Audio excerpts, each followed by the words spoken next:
Toy industry India के अंदर काफी इंटरेस्टिंग मार्केट है। तकरीबन हर साल 10,000 करोड़ रुपए के टॉयज भारत में बिकते हैं। मगर ये जो टॉयज बिकते हैं इसमें भारत के द्वारा बने हुए टॉयज सिर्फ 15 या 20% वैल्यू के होते हैं। बाकी लार्जली हम इंपोर्ट करते हैं और उसमें से भी 80% तो हम चाइना से ही इंपोर्ट करते हैं। ऐसा नहीं कि भारत में बनाने वाले लोग नहीं हैं। भारत में तकरीबन 4,000 हैं टॉयज मैन्युफैक्चरर, मगर उसमें सिर्फ 3 या 4% है जो लार्ज स्केल है। बाकी जो 90-95% हैं वो स्मॉल या मिड साइज्ड हैं। तो वो भारत की डिमांड को ना पूरा कर पाते हैं और ना ही वो ऑर्गेनाइज सेक्टर में ऑपरेट करते हैं। इसके साथ भारत के पास एक और प्रॉब्लम है। देखने में तो 10,000 करोड़ रुपए की मार्केट बहुत बड़ी लगती है, बट जब आप इसी भारत की मार्केट को ग्लोबल कॉन्टेक्स्ट में देखते हैं तो वो 1 या 2% रह जाती है। इसका मतलब कि ग्लोबल कॉन्टेक्स्ट में भारत के पास बार्गेनिंग पावर की भी कमी है। यानी कि वो लार्जली एक तो बाहर की ताकतों पर डिपेंडेंट है और उसके पास बार्गेनिंग पावर भी नहीं है, और वो बाहर की ताकत भी 80-90% चाइना है।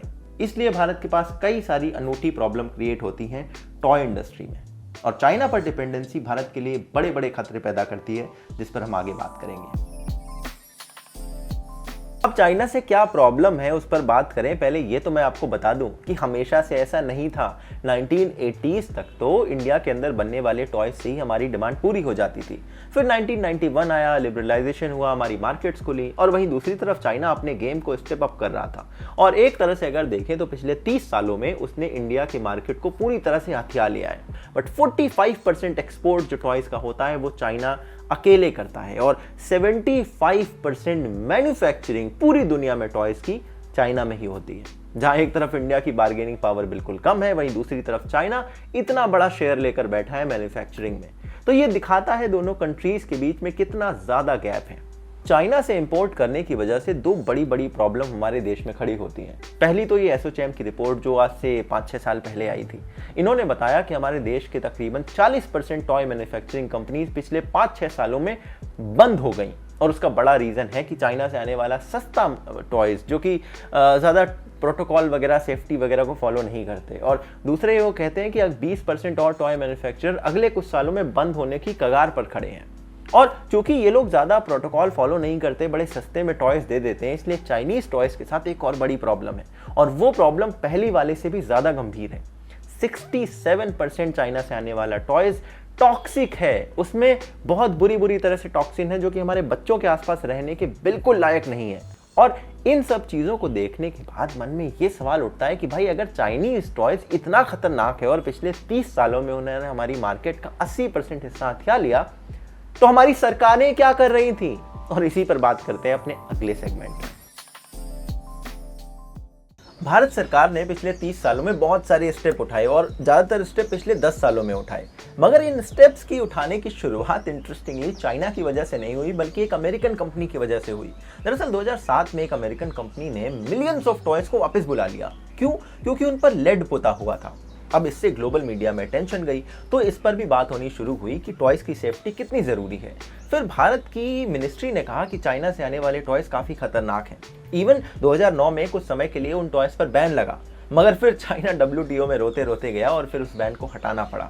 मगर फिर हमने एक कमेटी बना दी, और 2012 में कोर्ट के आदेश के बाद इस कमेटी ने बहुत तेजी से काम करना शुरू करा। बट वो तेजी 7 सालों तक चली, और 2019 में फाइनली जो नतीजा आया उसमें हमें पता चला, वो नंबर जो मैंने इस वीडियो में कोट करा था कि 67% जो चाइना से टॉयज आते हैं वो टॉक्सिक होते हैं। और इन सब चीज़ों के पता चलने के बाद 2020 में भारत सरकार ने टॉयज पर टैक्स बढ़ा दिया। ये वो टॉयज थे जो चाइना से आते थे, और उन पर इंपोर्ट ड्यूटी को सरकार ने 20% से बढ़ाकर 60% कर दिया। ये 200% का इंक्रीज था, और कहते हैं कि इससे जो बाहर से जो चाइना डंप करने की कोशिश करता है टॉयज को इंडिया में, उस पर थोड़ी लगाम लगाई जा सकती है।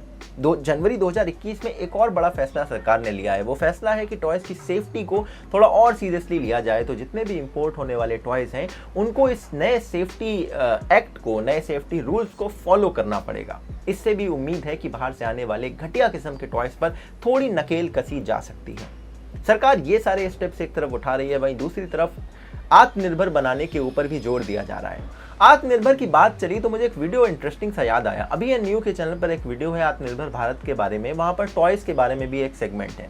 अच्छा, इसके साथ साथ पीएम मोदी ने मन की बात प्रोग्राम में अगस्त 2020 में टॉयज के बारे में बात करते हुए कहा कि कैसे हमें इस सेक्टर में आत्मनिर्भर बनने की जरूरत है। अभी फरवरी मार्च 2021 के बीच में टॉय फेयर भी हुआ भारत में, जहां पर भी इस पर जोर दिया गया। अच्छा, इसके साथ साथ ये समझ में आता है कि हमारी सरकार सीरियस हो रही है धीरे धीरे टॉयज के सेक्टर को लेकर और कोशिश कर रही है कि हम इसमें आगे बढ़ें। मगर फिर सवाल खड़ा होता है कि भाई हमारे मैन्युफैक्चरर चाइना को क्यों नहीं बीट कर पा रहे हैं। अब देखिए, हमारे यहाँ 4000 मैन्युफैक्चरर हैं, उसमें 2-3% लार्ज स्केल है। लार्जली तो छोटे छोटे मैन्युफैक्चरर हैं, वो भी अनस्ट्रक्चर्ड सेक्टर में। ना उनके पास स्किल्ड लेबर है, ना ही उनके पास वो स्केल है, और ना ही उनके पास कॉस्ट इफेक्टिव सोल्यूशन है कि वो टॉयज को बना सकें। प्लस वो टॉयज को बनाने के लिए भी जो सामान लाते हैं वो चाइना से ही उन्हें खरीदना होता है, तो वो कहीं ना कहीं चाइना पर फिर भी डिपेंडेंट रह जाते हैं। On the other hand, Chinese बहुत बड़े स्केल पर चीज़ें प्रोड्यूस कर रहे हैं। ग्लोबली भी मैन्युफैक्चरिंग उनके यहाँ बहुत ज़्यादा है, उनके यहाँ सस्ता लेबर है, स्किल्ड लेबर है, फिनिश है उनके टॉयज में, और इन सब के बावजूद भी वो सस्ते दामों पर बेच पाते हैं। थोड़ा ध्यान दें जब आप टॉयज खरीदें, और कोशिश करें कि आप मेड इन इंडिया टॉयज को ही प्रेफर करें। इसके अलावा जब आप कहीं पे टॉय खरीदने जाते हैं और उन लोगों से आप पूछिए कि आप कहाँ से माल सोर्स करते हैं, तो आप उन्हें बता सकते हैं कि आप इंडियन माल खरीदिए। इंडियन टॉय फेयर का जो लिंक मैं आपको डिस्क्रिप्शन में दे रहा हूँ, आप वो दे दीजिएगा। वहाँ पर पूरी एक PDF फाइल है जहाँ पर इंडिया के सारे टॉयज के जो बेचने वाले लोग हैं, जो बनाने वाले लोग हैं, उनकी पूरी डिटेल दी हुई है। ये वीडियो आप शेयर कर सकते हैं, इसके जरिए भी काफ़ी इन्फॉर्मेशन तक पहुंच सकती है। तो यही थी दोस्तों इंडिया वर्सेस चाइना की पूरी टॉय स्टोरी जो मैं आपको सुनाना चाहता था। देखिए दोस्तों, इस तरह की वीडियोस में थोड़ी मेहनत तो लगती है, रिसर्च लगती है, एडिटिंग लगती है। तो अगर आप इस वीडियो को शेयर करेंगे तो ये वीडियो और लोगों तक पहुंचेगा, यूट्यूब भी इसे प्रमोट करेगा। इस पर अगर आप कॉमेंट करेंगे तब भी यूट्यूब इसे प्रमोट करेगा, उसे लगेगा ये वीडियो एंगेजिंग है, और इसे आप लाइक करेंगे तो मुझे बड़ा अच्छा लगेगा, मैं ऐसे और वीडियोज़ बनाऊंगा। और अगर आप उन वीडियोज़ को मिस नहीं करना चाहते तो चैनल को सब्सक्राइब करके उसके आगे का बेल आइकन जरूर प्रेस करें। अगर आपको मेरे काम को सपोर्ट करना है तो आप पेट्रियन पे जा सकते हैं, इंस्टामोजो पर जा सकते हैं, दोनों लिंक डिस्क्रिप्शन में हैं। और उसके अलावा यूट्यूब पर जो ज्वाइन बटन नीचे दिया हुआ है उस पर भी आप क्लिक के चैनल को ज्वाइन कर सकते हैं फॉर अ मंथली सब्सक्रिप्शन फी। चलिए, मैं आपसे इसी तरह के एक और वीडियो में फिर मिलूंगा, तब तक के लिए अपना ध्यान रखिएगा। जय हिंद, वंदे मातरम।